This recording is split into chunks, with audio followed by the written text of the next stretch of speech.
Hello, we're here today with Lauren Speeth, the head of Elfenworks Productions and Elfenworks Foundation.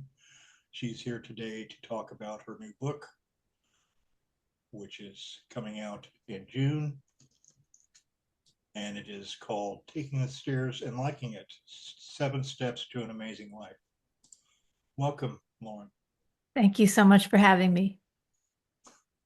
Maybe we could start out a little bit by having you tell us about yourself and about your history and how you came to be where you are now. Well, that's a big question. Where do I start? Um, I guess I should start with how I wrote the book, how I began to write the book, or where would you like me to begin? I began in the beginning. I was born in Well, New York City. yeah, Jersey City, huh? New York, New York, New York. New York, right. Well, just a little bit of background for our listeners and viewers who might not know your background already. I'm familiar with it, but Sure. they may not know how you got to be here, your travel in academia, and your travel in computer programming and that sort of thing. Okay. Well, we know each other through Leland Sklar and through the bass group. I play bass, not as well as you, and certainly never approaching anybody in Lee's level. But that's how we know each other, and I'm very happy to be friends with you and really appreciate the chance to be here today. Um, my background, early on, I was a computer programmer back in the very early days in the 80s. I guess that's not the earliest days, but it was pretty early.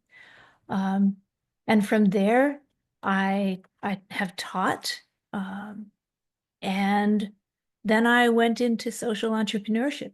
And at that moment, I was a little bit lost because it was overwhelming then. It's probably more overwhelming for people starting out now, but it was overwhelming enough for me back then, 20 years ago, that I was really hoping and praying for some guidance, and I got some.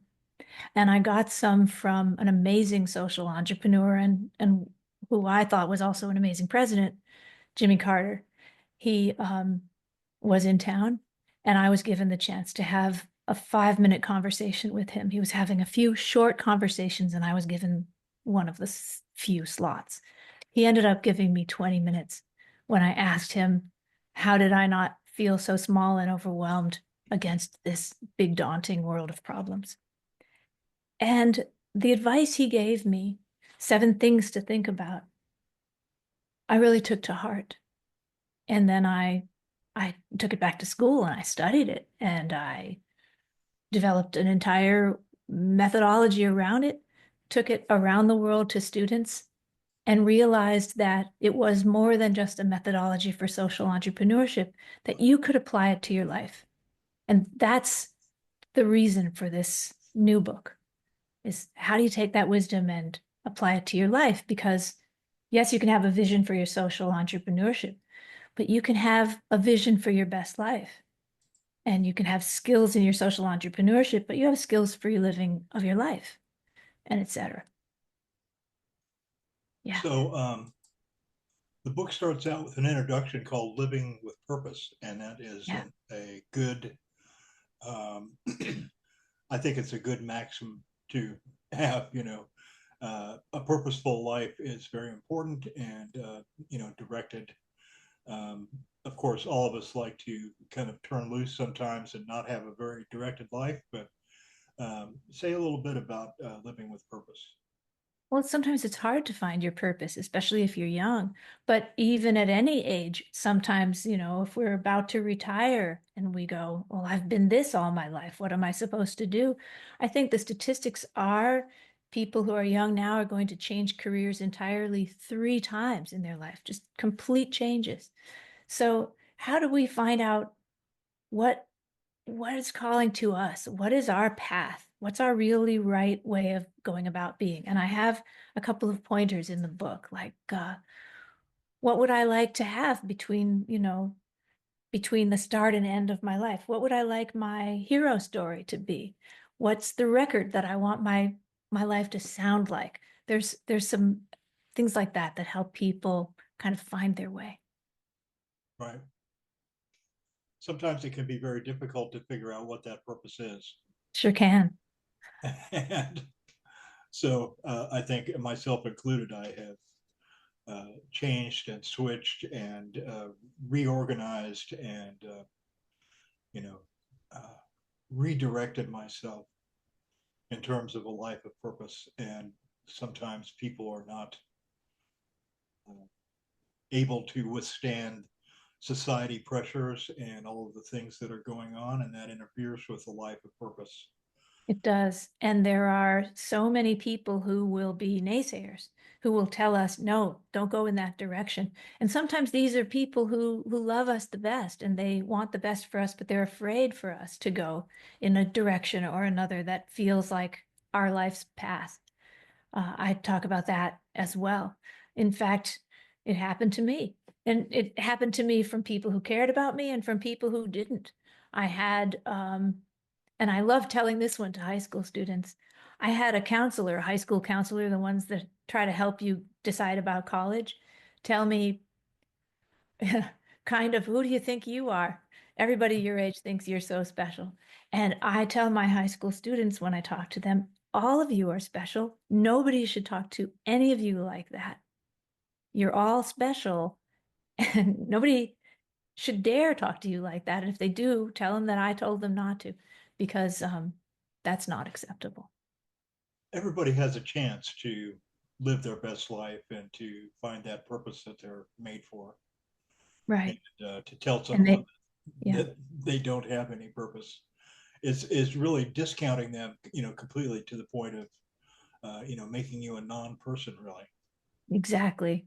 Exactly. And if you're in a position of power like that, it's even more egregious when they do it. And that's what I'm trying to counter, because the world, you turn on the TV and it's trying to make you feel smaller. It's trying to make you feel like you don't have power and like you don't have a difference. You don't make a difference. And what I'm trying to say is quite the opposite. Don't underestimate your ripple effect that you're having. Every action that you take, every word you say has an effect. Like the old saying goes, if you change one grain of sand on a beach, then you have changed everything. I love that. Absolutely. Every drop of water ends up adding to the ocean, and that's the drop of water that could have made the entire difference. Right. I think people forget sometimes about their individual ability to make change and to have a purpose that is not only important to them, but could be also important to others, depending on the kind of work that they're doing.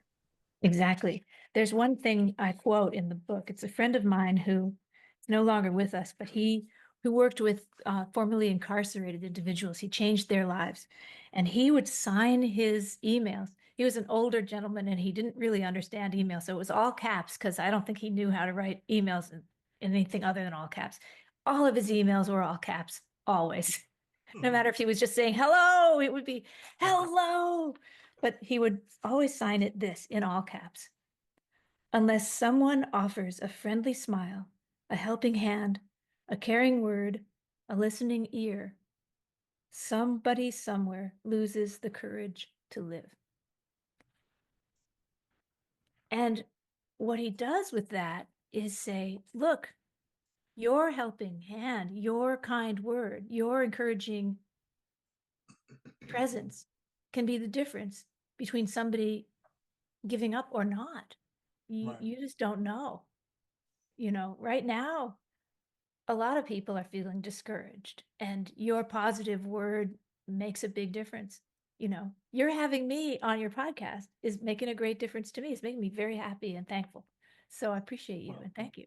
and I appreciate you being here because anytime I get to talk with someone about something that is meaningful and helps us think about how we can be better and accomplish things in our lives, then I absolutely love it.